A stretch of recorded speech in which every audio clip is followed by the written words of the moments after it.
Hello दोस्तों, स्वागत है आप सबका आपके इस यूट्यूब चैनल कटिंग चाय में। इस चैनल के माध्यम से हम आपके सामने रखते हैं अमर उजाला न्यूज़पेपर की थ्रू आउट एनालिसिस, जिसमें कि हमारा फ्रंट पेज की खबरें, अंतर्राष्ट्रीय कुछ खबरें, खेल जगत की कुछ खबरें और कारोबार जगत की कुछ खबरें, और जिसमें कि देश विदेश की कुछ खबरें भी होती हैं, और जिसमें कि हमारा मुख्यतः विषय रहता है द एडिटोरियल एनालिसिस। तो यह सेशन एसएससी, यूपीएससी और अन्य प्रतियोगी परीक्षाओं की तैयारी करने वाले छात्रों के लिए अति महत्वपूर्ण रहने वाला है। तो चलिए शुरू करते हैं। जैसे कि हमारी फर्स्ट हेडलाइन है अमर उजाला फ्रंट पेज की जो खबर है, उसमें विपक्ष ने मोदी जी पर एक तरह से एक विकृत भाषा का प्रयोग किया है, जिसमें उन्होंने कहा है कि मोदी तेरी कब्र खुदेगी, और जबकि उन्होंने मोदी जी ने इस पर पलटवार करते हुए कहा है कि जनता कह रही है कमल खिलेगा। तो इस प्रकार की भाषा का प्रयोग किया गया है।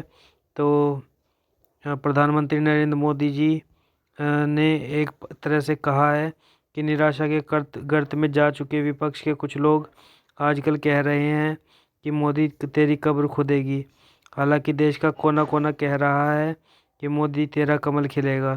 उन्होंने कहा देश की जनता विकृत सोच और गलत भाषा बोलने वालों को करारा जवाब देगी। मेघालय में चारों तरफ भाजपा ही भाजपा दिख रही है। पहाड़ हो या मैदान, गांव हो शहर, हर तरफ कमल खिलता दिख रहा है। तो इस प्रकार की बात प्रधानमंत्री मोदी जी ने कही है। वहीं हमारी जो दूसरी हेडलाइन आ रही है वह है कि शीतगृह का एक तरह से मेरठ में जो हादसा हुआ है, जिसमें कि लेंटर गिर गया है, और यह जो एक तरह से शीतगृह में जो कंप्रेसर था उसके फटने से यह धमाका हुआ है, जिसमें कि 7 मजदूरों की मौत हो गई है, और सभी मृतक जो हैं वो जम्मू के 12 मजदूर जो हैं सुरक्षित निकाले गए हैं, और जम्मू के हैं जो मृतक, और 8 अस्पतालों में भर्ती हैं। एक तरह से हम कह सकते हैं कि दोराला में बसपा के पूर्व विधायक चंद्रवीर सिंह के शीतगृह में शुक्रवार दोपहर बाद कंप्रेसर फटने के बाद लेंटर गिरने से धमाका हुआ है, जिसमें 7 मजदूरों की मौत हो गई है। इनमें से उधमपुर जम्मू निवासी 6 मजदूरों की पहचान हुई है, और पुलिस दमकल और गाजियाबाद से पहुंची है, और एनडीआरएफ की टीमों की मदद से 5 घंटे तक बचाव कार्य भी चला है इनमें। जबकि हम कह सकते हैं कि 12 मजदूरों को सुरक्षित निकाल लिया गया है, जबकि 8 लोगों का अस्पताल में इलाज चल रहा है।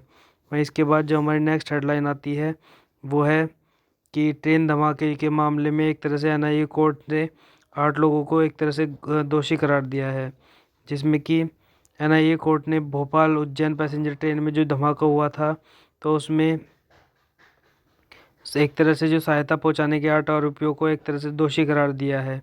और विशेष न्यायाधीश विवेकानंद शरण पांडे ने प्रतिबंधित संगठन आईएसआईएस से जुड़े मोहम्मद फैसल गौस, मोहम्मद खान, मोहम्मद अजहर, आतिफ मुजहर, मोहम्मद दानिश, सैयद मीर हुसैन, आसिफ इकबाल रोकी और मोहम्मद आतिफ ईरानी को दोषी ठहराया है, और सजा का ऐलान 27 फरवरी को एक तरह से किया जाएगा। वहीं इसके बाद जो हमारी नेक्स्ट हेडलाइन आ रही है फ्रंट पेज की तरफ से, वह है जो पूर्व सांसद हैं डॉक्टर यशवंत सिंह को 1 महीने की सज़ा सुनाई गई है। उन्हें सज़ा सुनाई क्यों गई है, इसके बारे में मैं आपको बता दूं कि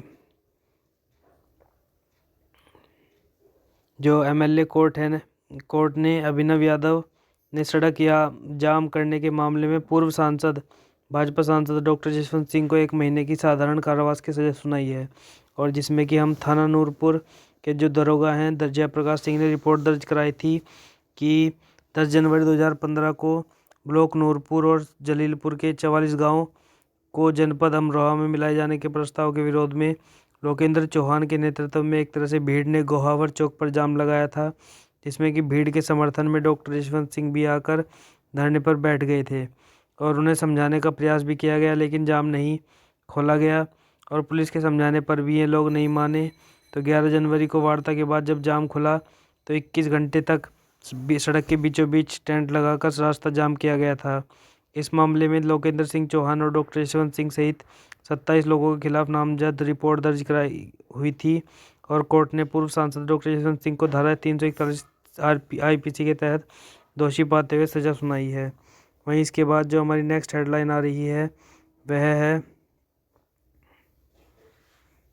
पाकिस्तानी महिला जासूस को सूचनाएं देने वाला एक तरह से डीआरडीओ अफसर गिरफ्तार किया गया है।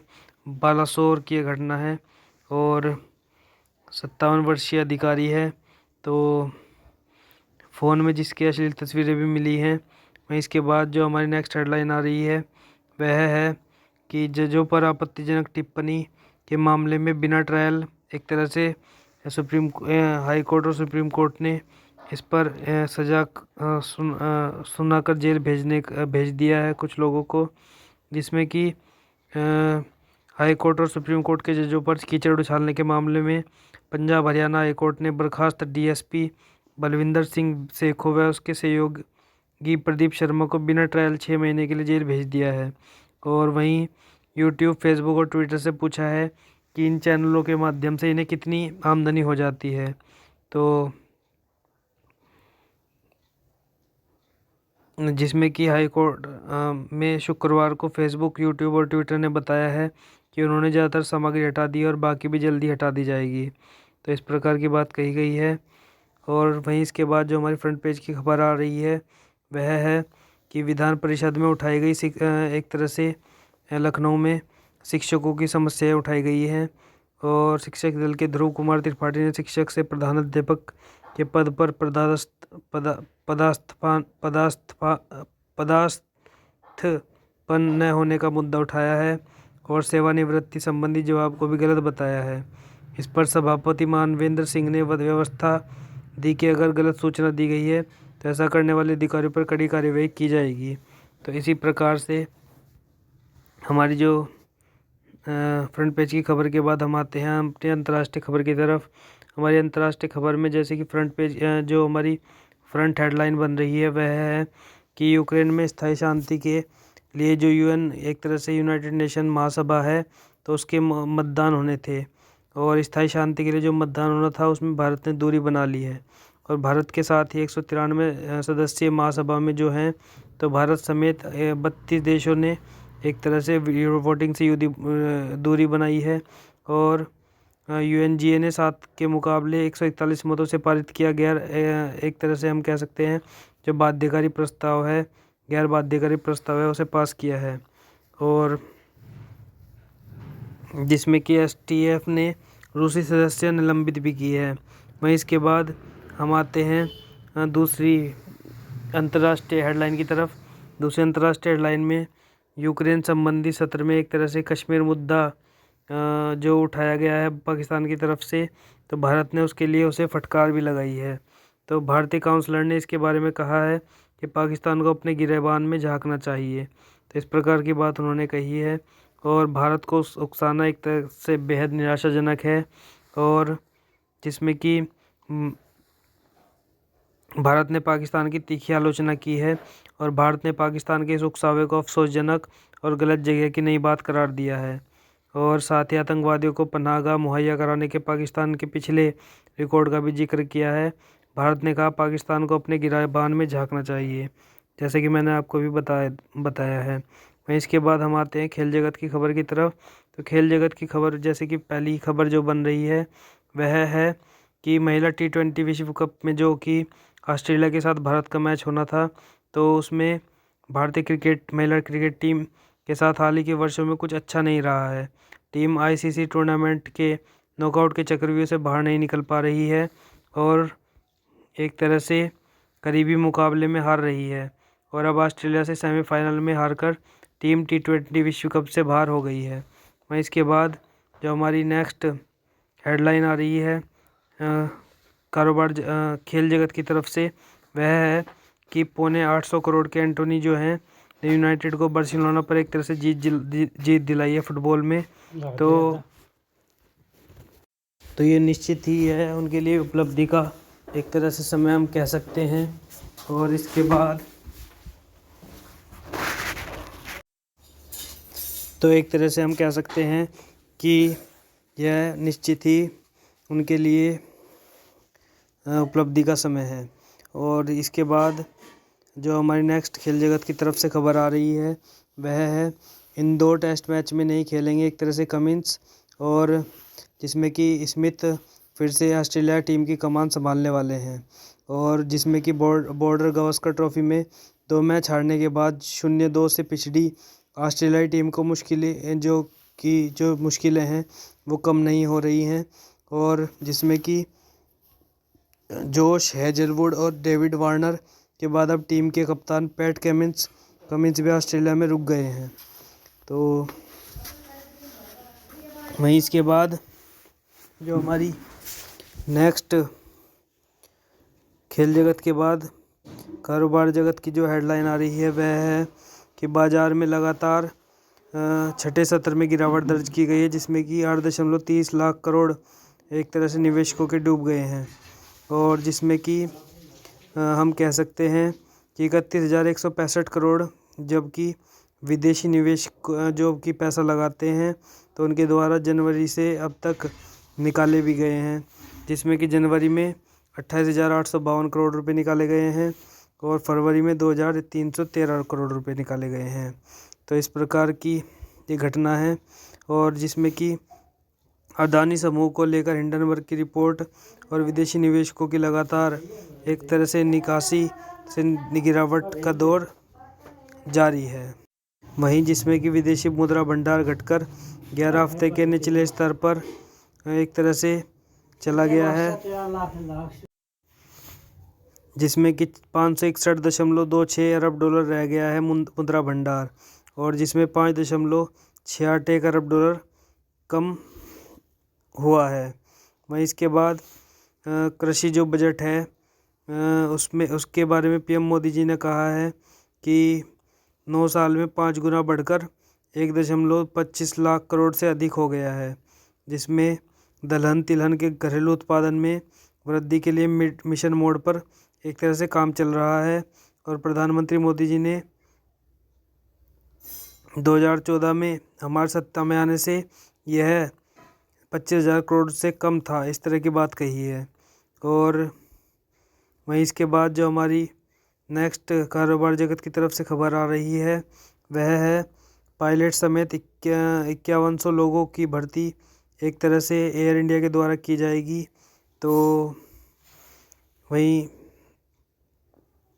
जो कि टाटा समूह की एक तरह से विमानन कंपनी है एयर इंडिया, तो टाटा की कंपनी है एयर इंडिया, तो जो कि एक तरह से हम कह सकते हैं विमान के क्षेत्र में, एरोप्लेन के क्षेत्र में जो कि 5100 यानी कि 5100 लोगों की भर्ती करने वाली है।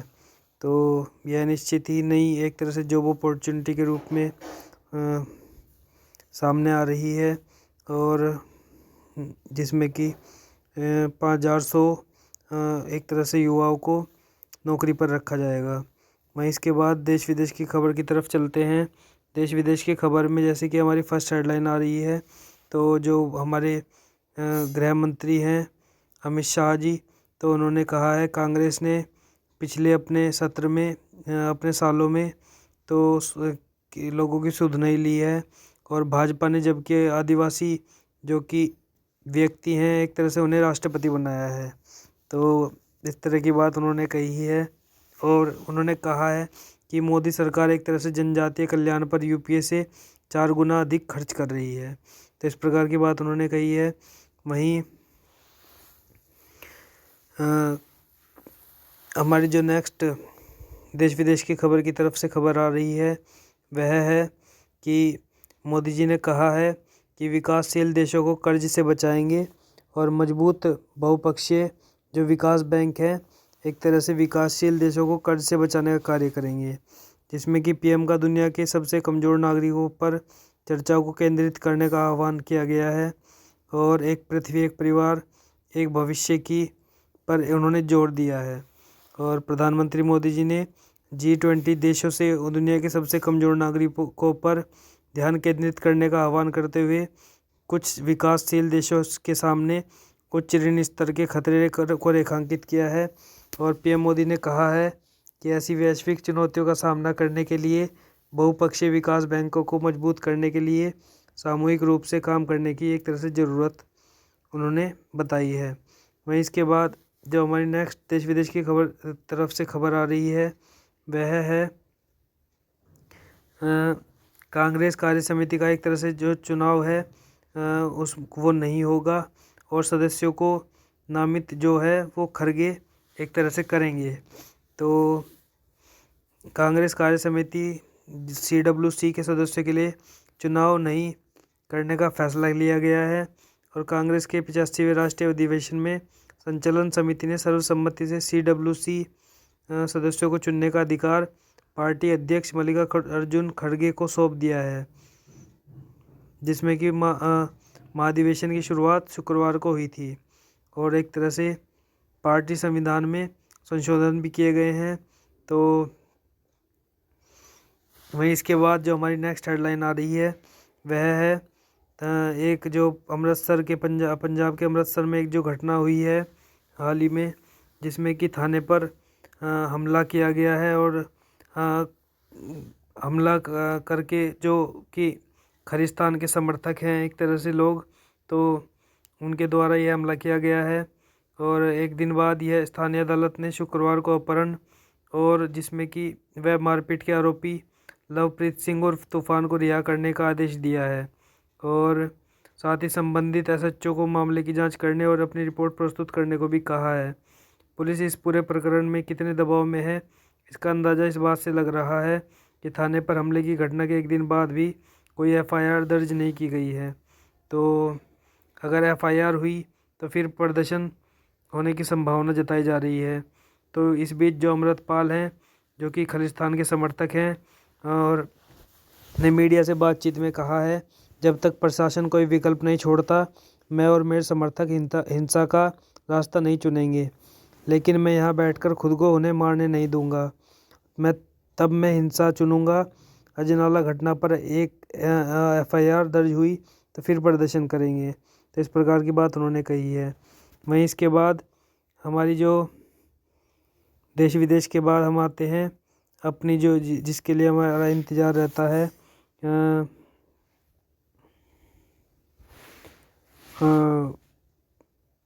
एडिटोरियल एनालिसिस का। तो एडिटोरियल एनालिसिस की शुरुआत में जैसे कि फर्स्ट हेडलाइन दी गई है, जो पहली एनालिसिस है हमारी खतरनाक संकेत, जैसे कि यह अमृतसर की घटना पर ही आधारित है कि जो अमृतसर में घटना हुई कि पुलिस थाने के सामने एक तरह से लोगों के द्वारा प्रदर्शन किया गया और खालिस्तान जो समर्थक है अमृतपाल सिंह तो उसको छुड़ा लिया गया है। तो इसी पर एक लेख लिखा है लेखक ने। तो लेख लिखते हुए उन्होंने कहा है कि एक खालिस्तान समर्थक संगठन वारिस पंजाब दे के समर्थकों की हथियारबंद भीड़ ने अपने प्रमुख और उपदेशक अमृतपाल सिंह के करीबी की गिरफ्तारी के विरोध में अमृतसर के अजनाला थाने पर कब्जा कर जिस तरह पुलिस प्रशासन को झुकने पर मजबूर कर दिया है, तो वह पंजाब जैसे संवेदनशील राज्य के लिए बेहद खतरनाक है और जिसमें कि लंबे समय तक अलगाववादी हिंसा की गिरफ्त में रह रहे पंजाब में हाल के वर्षों में ऐसा दृश्य नहीं दिखा है। गिरफ्तार व्यक्ति पर आरोप था कि उसने सोशल मीडिया पर अपने गुरु के खिलाफ टिप्पणी करने वाले युवा का अपहरण कर उसकी बुरी तरह पिटाई की थी और अपहरण और पिटाई के उस मामले में जिन 30 लोगों के खिलाफ शिकायत दर्ज हुई थी उनमें अमृतपाल सिंह भी थे। लेकिन अपने साथी की गिरफ्तारी पर उन्होंने अपने समर्थकों से अजनाला थाने में पहुंचने का आह्वान किया था। भीड़ को रोकने के लिए 8 जिलों के 800 जवान आसपास मौजूद थे, पर डंडे तलवार और बंदूक लेकर आई भीड़ ने एक तरह से पुलिस के जवानों को खदेड़कर थाने पर कब्जा कर लिया और जिसके बाद अधिकारियों को अमृतपाल सिंह से बात कर आरोपी को रिहा करने का आश्वासन देना पड़ा। सिर्फ यही नहीं कि वारिस पंजाब दे एक नया संगठन है जिसका गठन दिवंगत दीप सिद्धू ने किया था और जिसका लक्ष्य खालसा राज की स्थापना करना है, बल्कि पिछले ही साल दुबई से लौटे अमृतपाल सिंह को जर्नैल सिंह भिंडरावाले के गांव रोड़े में खालिस्तानी नारों के बीच जिस तरह संगठन का नया प्रमुख घोषित किया गया था, तो उससे भी आशंकाएं पैदा हुई थी।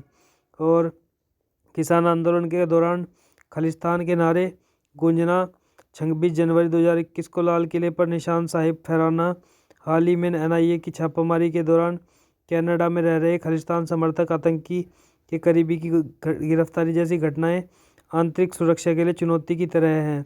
अजनाला मामला जितना चिंताजनक है, इस पर पंजाब की सत्तारूढ़ आम आदमी पार्टी सरकार का रक्षात्मक रवैया उतना ही गंभीर है। और एक तरह से यह चिंता पहले से ही जताई जाती रही है कि आप जैसी एक नई राजनीतिक पार्टी पंजाब जैसे संवेदनशील राज्य में सुरक्षा व्यवस्था बहाल करने में कितनी सफल होगी। हैरानी की बात है कि 8 जिलों की पुलिस बुला लेने के बावजूद उसे बल प्रयोग करने की इजाज़त नहीं दी गई। जाहिर है कि ऐसे गंभीर मामले में प्रदेश सरकार को अविलंब जरूरी कदम उठाना चाहिए। तो इस प्रकार का लेख जो ये अमृतसर की घटना पर लिखा गया है। वहीं इसके बाद जो हमारी नेक्स्ट हेडलाइन आ रही है वह है जो भारत और अमेरिका की एक तरह से साझेदारी की जो हेडलाइन दी गई है कि नई ऊंचाई पर साझेदारी, जिसे दर्शाया गया है सुरेंद्र कुमार जो कि पूर्व राजदूत रहे हैं एक तरह से। तो उन्होंने यह लेख लिखते हुए कहा है कि मई 1998 में भारत ने अमेरिकी खुफिया एजेंसी CIA को भनक तक नहीं लगने दी और पोखरण में बिना परमाणु अग्रसर संधि पर हस्ताक्षर किए और परमाणु परीक्षण करके खुद को पूर्ण विकसित परमाणु देश घोषित कर दिया। 100 दिनों से भी कम समय में उस ऐतिहासिक घटना को 25 वर्ष हो जाएंगे, जिसने भारत की अंतर्राष्ट्रीय पहचान और कद को मौलिक रूप से बदल दिया है। जाहिर है नाराज अमेरिका ने भारत पर कड़े प्रतिबंध लगाए और दोनों देशों के बीच वैज्ञानिक सहयोग पर विराम लग गया। एक दूसरे के कारणों और चिंताओं को समझने तथा मतभेदों को दूर करने के लिए तत्कालीन भारतीय विदेश मंत्री जसवंत सिंह और अमेरिकी उप विदेश मंत्री स्ट्रोब टैलबोट के बीच 8 विभिन्न स्थानों पर 14 दौर की वार्ता हुई थी, जिसमें कि मार्च 2000 में अमेरिकी राष्ट्रपति बिल क्लिंटन के भारत आने तक अधिकांश प्रतिबंध हटा लिए गए थे और हमारे तत्कालीन प्रधानमंत्री अटल बिहारी वाजपेयी ने तब एक मुहावरा गढ़ा था जिसमें कि भारत अमेरिका स्वाभाविक साझेदार है। इस प्रकार की बात उन्होंने कही थी और बिल क्लिंटन ने एक संस्थागत ढांचा तैयार किया था जो न केवल कई क्षेत्रों में द्विपक्षीय संबंधों को गहरा और विस्तारित करता है, बल्कि सबसे पुराने और सबसे बड़े लोकतंत्र को करीब लाने के साथ साथ क्षेत्रीय और अंतर्राष्ट्रीय मुद्दों जैसे को भी संबोधित करने में एक तरह से रणनीतिक सहयोग भी तलाशता है। वहीं कुछ विशेषज्ञों का मानना है कि भारत अमेरिका के संबंध कभी बहुत बेहतर नहीं रहे। वाशिंगटन और नई दिल्ली में सत्ता परिवर्तन हुआ है, लेकिन कई मुद्दों पर मतभेदों के बावजूद भारत अमेरिका संबंधों का दायरा, स्तर और प्रकृति केवल बढ़ी है। वर्ष 2000 में भारत अमेरिका व्यापार केवल $20 अरब था। वाणिज्य मंत्रालय के आंकड़ों के अनुसार वित्त वर्ष 2021-22 में भारत अमेरिका व्यापार ने $119.42 अरब को छू लिया है, जो भारत के वैश्विक व्यापार का 11.5% है और भारत चीन व्यापार के $115.42 अरब से ज़्यादा है। दिलचस्प है कि भारत ने जहां अमेरिका के साथ अपने व्यापार में $32.79 अरब का अधिशेष प्राप्त किया, वहीं इसने चीन के साथ $72.9 अरब का व्यापार घाटा दर्ज किया है। बेशक 1971 में अमेरिका ने पाकिस्तानी सैन्य तानाशाह याह्या खान का समर्थन किया था, लेकिन अब दोनों देशों ने इतिहास की झिझक दूर करके महसूस किया है कि द्विपक्षीय संबंधों, वैश्विक शांति, समृद्धि और स्थिरता के लिए उनके सहयोग और सभी मतभेदों से कहीं अधिक महत्वपूर्ण है। भारत अमेरिका सैन्य परमाणु समझौता निस्संदेह एक ऐतिहासिक क्षण था। उसके बाद दोनों देशों ने कई अभूतपूर्व समझौतों पर हस्ताक्षर किए हैं, जो बढ़ते विश्वास और परिपक्वता को दर्शाते हैं।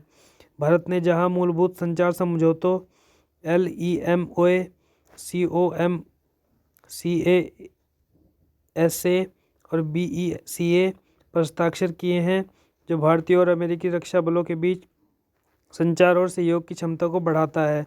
वहीं अमेरिका ने भारत को एक प्रमुख रक्षा भागीदार बताया है और उसे STA 1 का दर्जा दिया है, जिसके तहत उसे नाटो के बराबर रखा गया है और उच्च प्रौद्योगिकी उत्पादों के निर्यात पर प्रतिबंध हटा दिया गया है। जाहिर है दोनों देश रक्षा सहयोग के विस्तार और रणनीतिक साझेदारी के पोषण के पक्ष में हैं।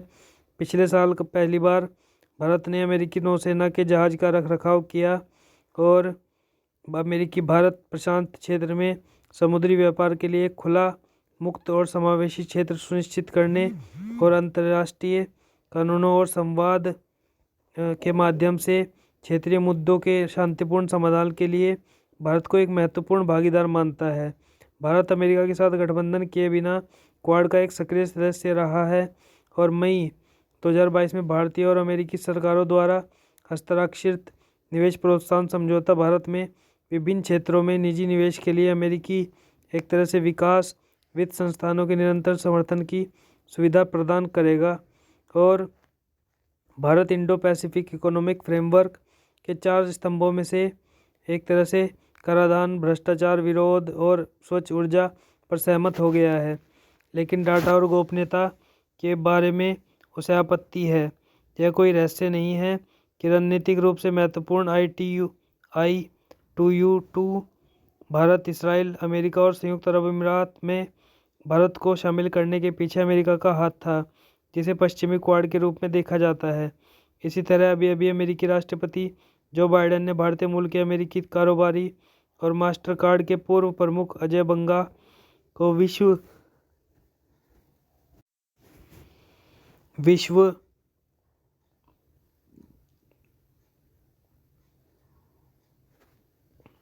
बैंक के प्रमुख के पद के लिए मनोनीत किया है। भारतीय एनएस से अजीत डोभाल और उनके समकक्ष जैक सुलिवन के बीच वाशिंगटन में क्रिटिकल एंड इमर्जिंग टेक्नोलॉजीज पहल पर हाल ही में हुआ समझौता अतीत के विपरीत इन संवेदनशील तकनीकों को साझा करने की अमेरिकी इच्छा को दर्शाता है। अगर इसे ICET के तहत परिकल्पित किया गया है तो यह बड़े बदलाव का कारण बनेगा। भारत वैकल्पिक आपूर्ति श्रृंखलाओं का एक महत्वपूर्ण हिस्सा हो सकता है। दिल्ली और वाशिंगटन के बीच अधिक रणनीतिक, वाणिज्यिक और सैन्य संबंध होंगे। यह भारत के औद्योगिक और आर्थिक उत्थान को बढ़ावा दे सकता है और उसकी आधुनिक दोहरे उपयोग वाली तकनीकों तक पहुंच हो सकती है। यह भारतीय नवाचारों को प्रोत्साहित कर सकता है और सेमीकंडक्टर निर्माण और आपूर्ति श्रृंखला में भारत को शामिल कर सकता है। इसका परिणाम संयुक्त विकास और संयुक्त उत्पादन सहित नए क्षेत्रों में रक्षा सहयोग और स्वदेशी रक्षा उत्पादन को बढ़ावा देना हो सकता है। उम्मीद है कि निकट भविष्य में जनरल इलेक्ट्रिक कंपनी भारत में जेट इंजन का उत्पादन करेगी। पिछले दिनों राष्ट्रपति बाइडेन ने बोइंग से $34 अरब के 220 विमान खरीदने के एयर इंडिया के फैसले की सराहना की है, जो अमेरिका के 44 राज्यों में 10 लाख नौकरियों का सृजन करेगी। एक तरह से और जोर देकर यह भी कहा गया है कि वह प्रधानमंत्री मोदी के साथ भारत और अमेरिका के बीच संबंधों को और गहरा करने के बारे में सोच रहे हैं। तो निश्चित ही नई ऊंचाई पर यह साझेदारी एक तरह से नज़र आ रही है। और इसके बाद हम चलते हैं जो हमारी अंत में जो एक छोटी सी कहानी रहती है, तो शबरी की भक्ति पर यह आधारित कहानी बताई गई है। तो एक तरह से हम कह सकते हैं कि शबरी मतंग ऋषि की एक तरह से जो शिष्या थी, तो वह विनम्र और भक्तिपरायण महिला थी। एक दिन मतंग ऋषि ने उनसे कहा, मेरा अंतिम समय निकट आ गया है और तुम इसी आश्रम में रहते हुए भगवान की भक्ति में लीन रहना। एक दिन श्री राम लक्ष्मण सहित यहाँ आएंगे। और इस प्रकार की बात कहकर उन्होंने सुग्रीव से मिलवाने की व्यवस्था कर देना। तो इस प्रकार की बात उन्होंने कही और कुछ दिनों बाद मतंग ऋषि ने उसके बाद अपनी जो देह है उसका त्याग कर दिया। तो एक दिन लक्ष्मण सहित श्री राम आश्रम में आ पहुँचे।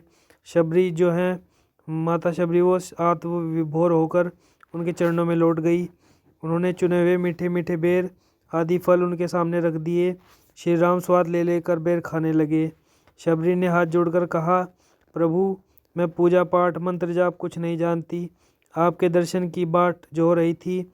श्री राम ने शबरी से कहा, संतों का सत्संग करना, कपट त्याग कर निश्चल हृदय बनना और संयम और शील का पालन करना, सरलता का जीवन जीना, दूसरों के दोष नहीं देखना, जैसे गुण नवदा भक्ति के अंग हैं। जिस व्यक्ति में इनमें से एक भी गुण होता है वह मुझे प्रिय होता है, किंतु तुम में तो नवदा भक्ति के सभी गुण विद्यमान हैं। मैं स्वयं तुम जैसी भक्त के दर्शन कर कृत कृत हो उठा हूँ। तो इस प्रकार ये छोटी सी कहानी निश्चित ही हमें भक्ति की तरफ अग्रसर करती है। और इसी सेशन के अंत में मैं आपसे विदा लेते हुए यही बात आपके सामने फिर एक बार रख रहा हूँ कि आप बने रहिए निरंतर हमारे साथ अमर उजाला की थ्रू आउट एनालिसिस में, जिसमें कि निरंतर हम आपके लिए लेकर आते रहेंगे अमर उजाला न्यूज़पेपर की थ्रू आउट एनालिसिस। और यह सेशन और आने वाला सेशन आपके लिए निश्चित ही यूपीएससी, एसएससी और अन्य प्रतियोगी परीक्षाओं के छात्रों के लिए लाभदायक और उपयोगी सिद्ध होंगे। धन्यवाद।